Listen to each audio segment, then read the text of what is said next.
Voici ce que déclarait entre autres le saint pape Jean-Paul II lorsqu'il proclama le 1er octobre 1999 Sainte Brigitte de Suède, Sainte Catherine de Sienne et Sainte Edith Stein, patronne de l'Europe. Dans l'histoire complexe de l'Europe, le christianisme représente un élément central et caractéristique. La foi chrétienne a façonné la culture du continent et a été mêlée de façon inextricable à son histoire. Il y a d'innombrables chrétiens qui, par leur vie droite et honnête, animés par l'amour de Dieu et du prochain, ont atteint, dans les vocations consacrées et laïques, les plus diverses, une sainteté véritable et largement diffusée, même si elle était cachée. L'Église ne doute pas que ce trésor de sainteté soit précisément le secret de son passé et l'espérance de son avenir. Le rôle de Sainte Catherine de Sienne dans les développements de l'histoire de l'Église et même dans l'approfondissement doctrinal du message révélé a été reconnu d'une manière significative jusqu'à l'attribution du titre de docteur de l'Église par le Saint-Pape Paul VI le 4 octobre 1970. C'est précisément, vous le devinez, de Sainte Catherine de Sienne, dont nous célébrons ce jour la fête, que j'aimerais vous parler aujourd'hui en 2 entretiens relativement courts qui mêleront événements de sa vie et éléments de sa doctrine spirituelle. Fille d'un simple teinturier, Giacopo, et de son épouse Lapa, Catherine et sa sœur jumelle Jeanne naissent à Sienne, en Italie, le 25 mars 1347, jour de l'Annonciation. Elles viennent au monde après 22 frères et sœurs. Hélas, Jeanne meurt bientôt et en 1348, les parents adoptent, comme si leurs enfants ne leur suffisaient pas, un jeune orphelin de 10 ans, Tommaso. Dès son enfance, Catherine ressent un profond attrait pour Dieu et pour Marie. À peine âgée de 5 ans, elle récite avec ferveur le « Je vous salue Marie » qu'elle s'amuse à répéter sur chaque marche en montant ou en descendant les escaliers. Plus tard, elle ne cessera de recommander le recours à Marie en toute occasion. Marie est notre avocate, la mère de la grâce et de la miséricorde. Elle n'est pas ingrate envers ses serviteurs. Vers l'âge de 6 ans, elle a une vision du Christ qui la bénit. Cette expérience renforce la ferveur de Catherine. L'éducation religieuse qu'elle reçoit comprend des lectures de vie de saints, comme nous essayons de le faire en cette période confinée, d'ermites ou de pères de l'Église, ou de pères du désert, qu'elle cherche ensuite à imiter par une vie d'ascèse et de solitude. L'attrait de Catherine pour l'ordre des dominicains grandit lorsque Tommaso, donc le frère adoptif, entre au noviciat Saint-Dominique en 1353, alors qu'elle a donc 6 ans. Et dès l'âge de 7 ans, Catherine fait vœu de chasteté. Plus tard, lorsqu'elle a atteint environ l'âge de 12 ans, pour satisfaire sa mère et sa sœur aînée Bonaventura, Catherine se laisse vêtir avec élégance. Mais en août 1362, Bonaventura, hélas, meurt en couche. Après ce deuil, les parents veulent marier Catherine, qui s'y refuse catégoriquement. Ils cherchent le soutien de Tommaso. Mais devant la ferme résolution de Catherine qui veut se consacrer à Dieu, celui-ci la convainc de couper ses cheveux. Ses parents en sont profondément irrités. Outre les punitions et les brimades, elle est chassée de sa chambre, où elle passait de longs moments seule en prière. Et sa mère, qui ne la comprend pas, un peu comme, Sainte Lucie à Fatima, sa mère, donc, qui ne la comprend pas, l'oblige à remplacer la servante dans les tâches ménagères. Elle décide alors de se faire comme une petite cellule monastique au-dedans d'elle-même, où elle s'enferme avec Jésus pendant ses travaux. Pour faciliter son recueillement et son obéissance, elle s'applique à voir dans sa mère la très sainte Vierge. En servant son père, elle s'imagine servir Jésus. Ses frères et ses sœurs, ce sont les disciples du Christ et les saintes femmes.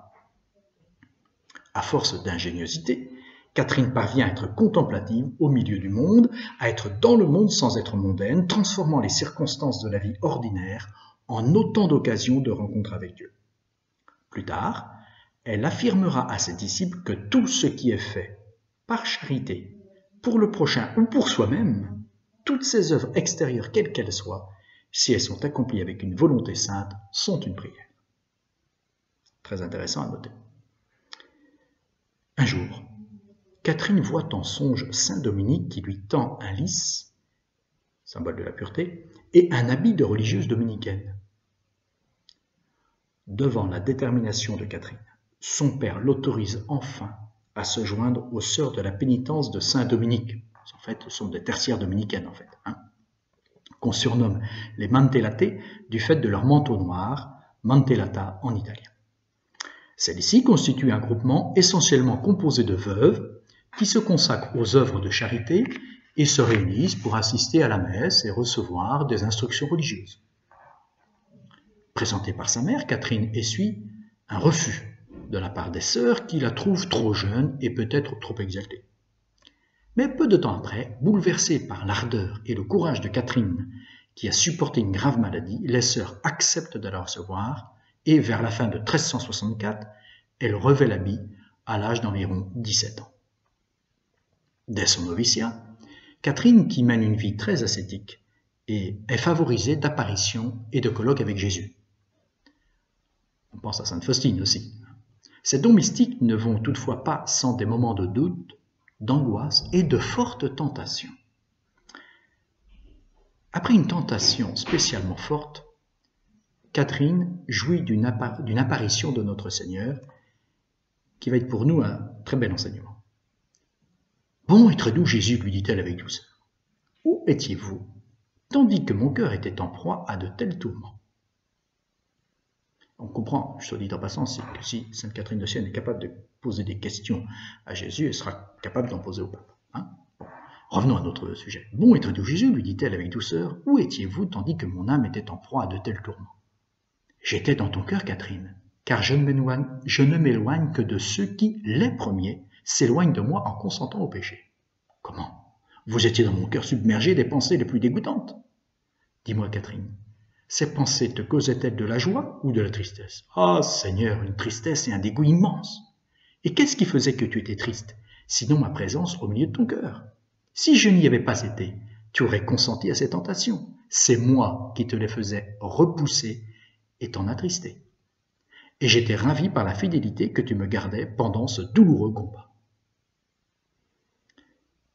Très instructif. Dans l'une de ses lettres, Catherine livrera l'enseignement précieux tiré de cette épreuve. Dieu permet la tentation pour que nos vertus fassent leur preuve et pour augmenter sa grâce, pour que nous soyons non pas vaincus, mais vainqueurs grâce à la confiance dans le secours divin qui nous fait dire avec l'apôtre saint Paul « Je puis tout en Jésus crucifié qui est en moi et qui me fortifie. » Plusieurs livres, ou figures de l'Ancien Testament plutôt, Abel, Abraham, Job, Tobie, nous rappellent que Dieu fait passer ses plus chers amis par l'épreuve et la tentation. En effet, par la tentation, nous expérimentons notre faiblesse et cette connaissance de nous-mêmes nous met dans la vérité et nous humilie, c'est-à-dire nous remet à notre juste place. Cette connaissance est très bénéfique pour notre salut. La tentation nous porte à pratiquer la vertu opposée au vice vers lequel elle nous incline. Méditons l'exemple de saint François de Sales, de tempérament emporté, voire colérique, qui est devenu dans l'Église le docteur de la douceur, donc qui est devenu docteur dans un domaine où son tempérament ne le portait pas. Bien.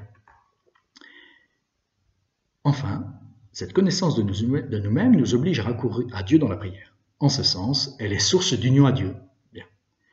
C'est pourquoi le catéchisme de l'Église catholique affirme « Il n'y a pas de sainteté sans renoncement et sans combat spirituel ». Donc, important de voir ici comment la tentation peut être un sujet, un motif ou une occasion ou une cause de progrès spirituel. La tentation a donc un sens. Ou l'épreuve, disons, si on réserve au mot tentation quelque chose qui nous viendrait de Satan. Là, il ne s'agit pas... Bon, voilà. En tous les cas, Dieu en fait, même d'une tentation d'ailleurs du diable éventuellement, une occasion pour nous de progrès spirituel si nous nous unissons à lui comme sainte Catherine nous l'enseigne. Bien, en 1368, le père de Catherine tombe malade et meurt, malgré les prières de sa fille.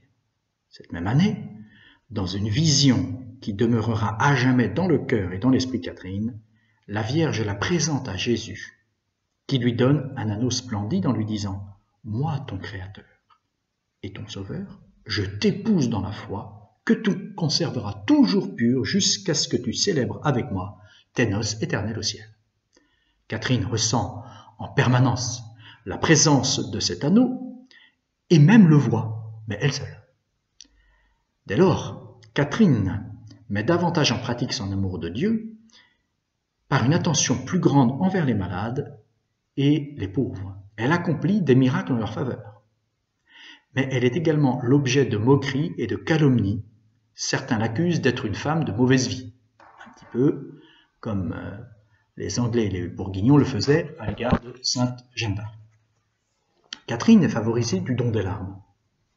Celle-ci exprime une profonde sensibilité, une grande capacité d'émotion et de tendresse. De nombreux saints ont eu ce don, renouvelant ainsi l'émotion de Jésus lui-même. Jésus n'a pas retenu ni caché ses larmes devant le tombeau de son ami Lazare et devant la douleur de Marie et de Marthe, ainsi qu'à la vue de Jérusalem au cours de ces derniers jours terrestres.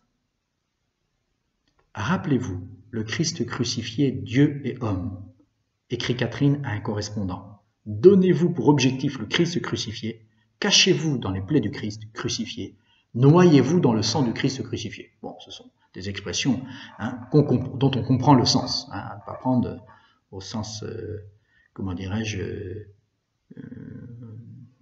purement textuel, quoi, littéral, pardon. En tout cas, par l'intermédiaire de son frère Tommaso, Catherine fait la connaissance de Bartolomeo di Domenico, un jeune dominicain. Une grande amitié spirituelle naît entre eux. Bartolomeo lui enseigne la théologie et lui prodigue ses encouragements.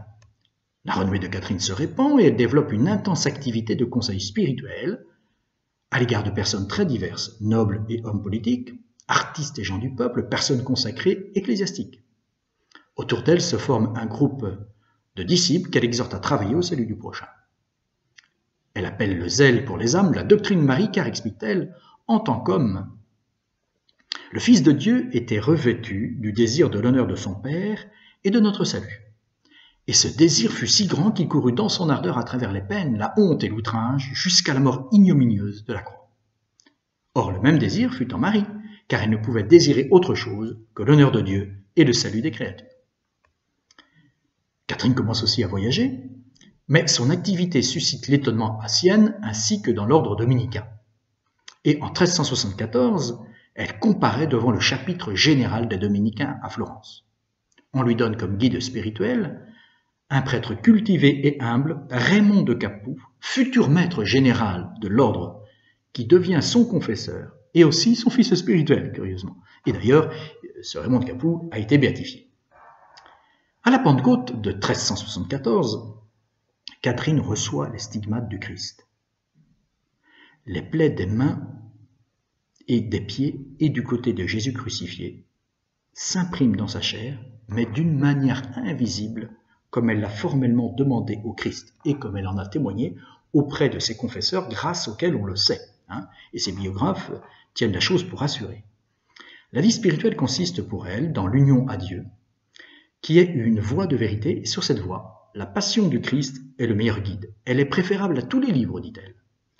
L'amour conduit Catherine de Sienne à l'imitation du Christ et de son sacrifice sur la croix à travers une vie d'ascèse, de pénitence, de prière et de service des autres. Elle devient ainsi comme un autre Christ. Son amour du prochain la presse tellement qu'un jour elle n'hésite pas à pénétrer dans la cellule d'un condamné à mort pour le conjurer de se réconcilier avec Dieu.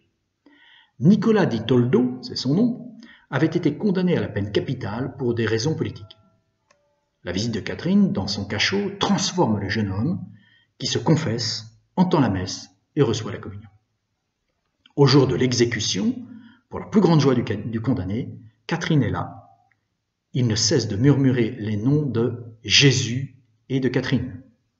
On pense en l'occurrence aussi à l'attention qu'avait eue la petite Thérèse de Lisieux pour un condamné à mort, Pranzini, qui justement lui aussi s'était convertie à l'approche de la mort. Après l'exécution du fameux Nicolas di Toldo, la sainte voit son âme pénétrer dans le sein de Dieu comme l'épouse qui arrive sur le seuil de la demeure de l'époux. Plus tard, Dieu révélera à Catherine comment cette condamnation avait permis à Nicolas di Toldo de retrouver l'état de grâce, l'amour de Dieu et d'obtenir ainsi le salut, la vie éternelle. Voilà pour la première partie de notre entretien. Je vous remercie de votre attention et que Sainte Catherine de Sienne veille sur nous tous.